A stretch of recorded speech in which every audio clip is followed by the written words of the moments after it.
Hey guys, if you're up to everything that's happening in my life, the life of Gabriel Varga, you know that on November 12th, just this past Thursday, I was supposed to be competing on Bellator 252 in my third MMA fight. And like I said, if you're up to date on everything that's happening, you know the fight got canceled because my opponent came in overweight. So I want to take the time in this episode to talk about my opinion on fighters not coming in at the correct weight, sort of what you should do if this happens to you, because it very well might. It's not infrequent in this sport. There's many people that try to cut too much weight, and you might be presented with the same issue I was given this Wednesday on weight cut day. What do I do when my opponent doesn't make weight? And basically, at what point when they're over the scales do you draw the line and just say, you know what, I'm not taking this fight, even though you've trained super hard, even though you're ready, even though a lot of people might be telling you that you should take the fight, or your gut instinct is to take the fight. I want to talk about all that in today's episode. So after the intro, that is what we're diving into.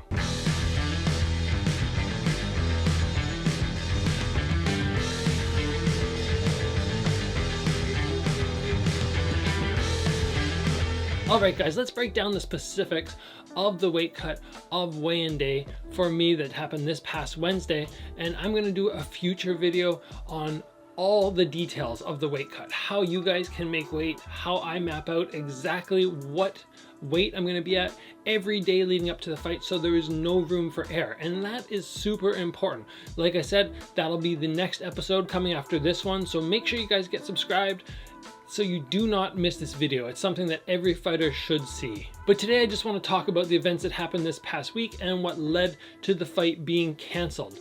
Because this is the first time that's ever happened to me. I've had fights canceled close to the actual day of competition, but I have not had an opponent miss weight. And I was stuck with the decision, do I take this fight? Do I follow my gut instinct and just go, you know what, I'm a competitor, I'm here to fight, let's just do this. Who cares if he didn't make weight? That was my initial reaction. And then as I talked to my cornerman, I talked to my father who's been around through my whole career, I talked to my wife, I had a lot of people weighing in, and the more and more I talked to other people, the more I went, you know what? I have to remember, this is actually something my brother said to me when we were trying to make the decision. He said, when we see other fighters in Bellator or UFC who don't make weight, what do we always say? So I thought back quickly and I go, we always criticize them. We criticize them heavily, and we give a nice silent applause to the fighters who step up and just go, you know, I'm not fighting. And I think that is a fair thing to say. You have a contract, you have a weight that you are supposed to make. And that is something that I tell every fighter. You have two jobs in this sport. Number one is make weight. Number two is to compete. And if you can't make weight, there's no point in getting to the competition part because you already missed out on the first obligation of your contract. So I took my brother's suggestion, I thought back and I went, you know what? We always say nobody should take a fight unless maybe it's just like a pound over. But if it's a substantial amount, no, don't take the fight. The person is going to have an advantage, and we'll talk about that in a moment. But my opponent unfortunately missed by 5 pounds, and that is massive, especially when you look at 5 pounds, let's say at heavyweight.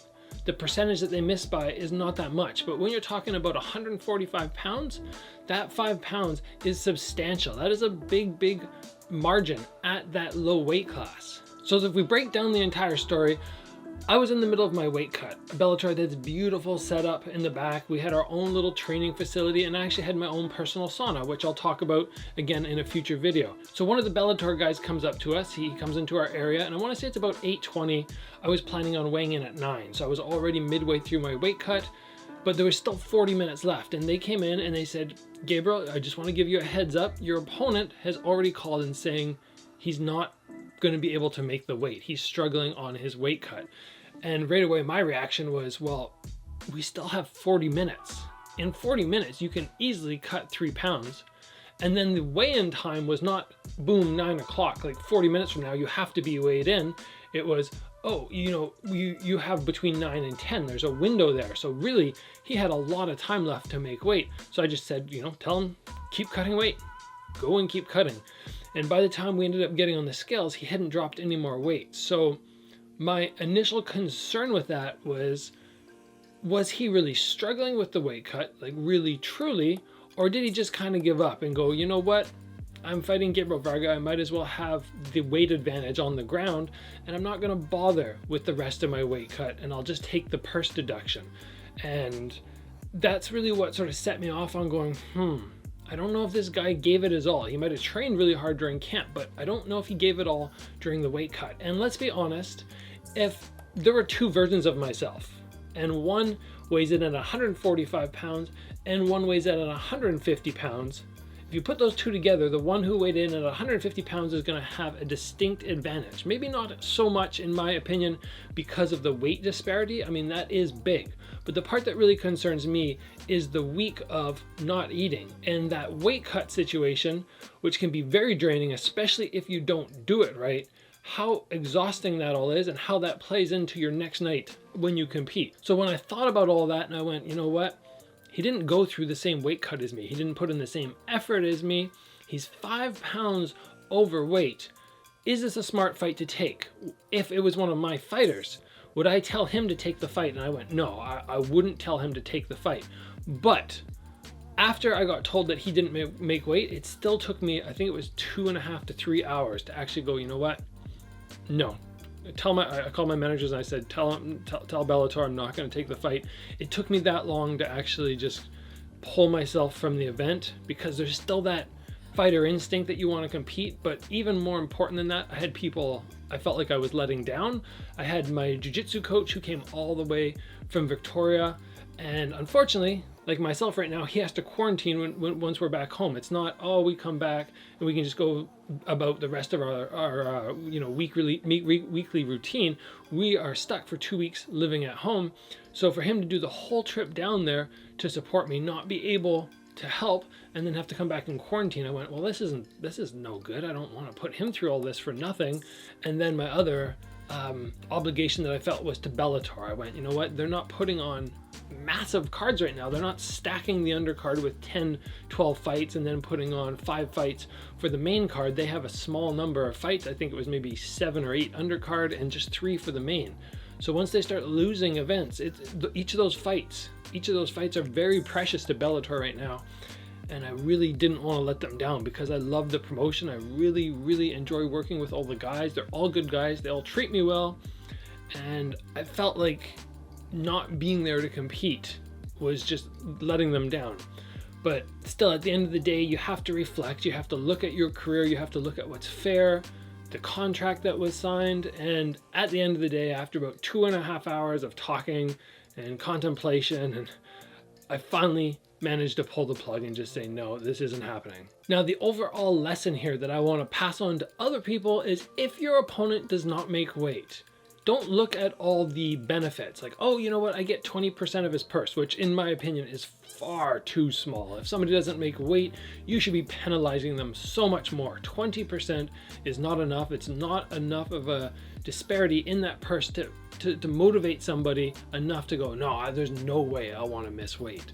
If you take away 35, 40, 45, 50% of their purse, and they do it once, they'll probably go, oh, that really hurt. That was too much of my purse. I don't want to go through that again. But if somebody's picking up wins, they're getting their show money, their win bonus, and they're taking off 20% of that, well, it doesn't hurt quite as much. But aside from that, I think the real key to take away here is, when you sign a contract and when you say you're going to make weight, it is up to you to do that. It's not only fair to the promotion, it's fair to your opponent. It sets out a level playing field. I want to go in and know that things are equal. You know, we're not different weights. It's not one guy trying to cut down from 170 pounds to 145. If you can do that, you can do it. But I'm a big advocate now for people trying to, be as close as we can, be safe. The commissioner of the event in Connecticut was actually giving a spiel to the fighters, letting them know that he does not like big weight cuts, and he's a big advocate for people cutting small amounts of weight because it increases the longevity of your career. And I will agree with that. The fighters who don't cut loads and loads of weight are able to have longer careers, and a highlight of that is the heavyweights. There's so many heavyweights now who are able to compete, as they get older and older. And guys like Bernard Hopkins, who are competing into his 50s and don't cut a lot of weight. And it's just a great format of keeping yourself as healthy as you can in a sport where, you know, honestly, you can take a lot of damage. You can drain your body and get hit in the head and have that affect your whole life. So you want to be smart about everything. So needless to say, this was a disappointing week for me. You know, Bellator was amazing, and they still paid me my show money, which I'm super happy about. And I have nothing to say but nice things about this promotion. They gave me no grief for not taking the fight after I decided. They just left it to me. They said, you know what, if you want to take the fight, you really wanted to get in, you do it. If you don't want to, no hard feelings. And they reiterated that to me after the fact. No hard feelings, Gabriel. This has nothing to do with you. You know, 5 pounds is too much. If it would have been 1 pound up, if you would have made 1 less pound of a drop, the commission would have cut the fight off. There's a 5 pound limit. Right away they go 6 pounds. No, fight's canceled. Doesn't matter if both fighters want to still compete. So he was right on the brink of that. So Bellator, props to them, were very, very understanding, and they ended up letting my cornerman and me sit and watch the event. We were the only spectators in the crowd. Everybody else there was there for a purpose. They were all there to help the event flow, or officials, or referees, or, you know, the fighters and the cornermen. So they made sure that even though we made the massive trip out and we were all disappointed, we did get to see the event, which was, you know, a little silver lining to the whole situation. And of course, it was disappointing for me because I know I have some fans out there who are really looking forward to seeing me compete, and I was really looking forward to showing all the jiu-jitsu and the wrestling which I've been working on. Maybe the fight wouldn't have ended up on the ground. It's not somewhere where I was planning on taking it, but you never know. And I had been working on that. And because I knew I didn't have a kickboxing fight over the last little bit, I did have that ability to focus a little more on the groundwork. So yeah, that was disappointing for me. I was looking forward to showing my improved skill set outside of kickboxing. You know, it's something new for me, all this other stuff, and I'm basically beginner, just trying to build up, and it would have been fun to showcase the improvements that I've made, because I have gotten better. But now, over the next little bit, I'm going to be focused on figuring out what to do about the future. Am I going to be pursuing kickboxing? Am I going to be pursuing MMA? Which route do I take? I mean, I love kickboxing. It's my favorite. It's the thing that I'm best at. But the MMA challenge is very interesting and enticing. So I'm going to be sorting all that out, and then hopefully getting another fight lined up fairly soon, so I'm not sitting on the side again for another 4 or 5 months, or, you know, I think it was actually a long time. It was more like 6 or 7 since I competed last time with COVID. So yeah, this was great. I mean, you guys know me. I've always said that my favorite part of the whole experience is the ability to train hard. So I got to do that. I got to do my big, long training camp. This one was actually 15 weeks. It was really long because I got injured, had to push the fight back a little bit. I thought I was initially going to be doing kickboxing. I got changed to MMA, which pushed the date back. So it was a 15-week camp. So I got to train for 15 hard weeks, get my show money. You know, you have to look at the silver lining sometimes, and that was it for me, right? I didn't get to compete. I didn't get to add another win to my MMA record, but I did get to spend a whole lot of time getting fit, enjoying the process, and I still got paid part of my money for it, which is amazing. So guys, the video that I'm really looking forward to sharing with you will be coming out in the next couple of days, and we're going to do an in-depth breakdown of how I cut weight, how I plan out exactly how to get on that exact weight. You know, if I'm going 145, I'm coming in exactly at that, and I don't have any parts of the week during the weight cut where I am panicked and I go, oh shoot, I'm behind.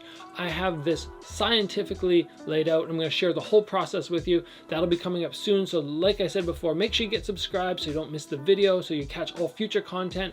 I am locked down here for another week and a half now, so I'm going to be pumping out content and sharing lots of stuff with you guys. So if you want to be on board, you want to enjoy the channel, not miss anything, just make sure you click that little subscribe button, and I really, really appreciate it. I will see you guys back here soon, and as always, like I always say, train hard, guys, because that is what's going to make you the best version of yourself, and that is what we are all striving for. I'll see you guys soon.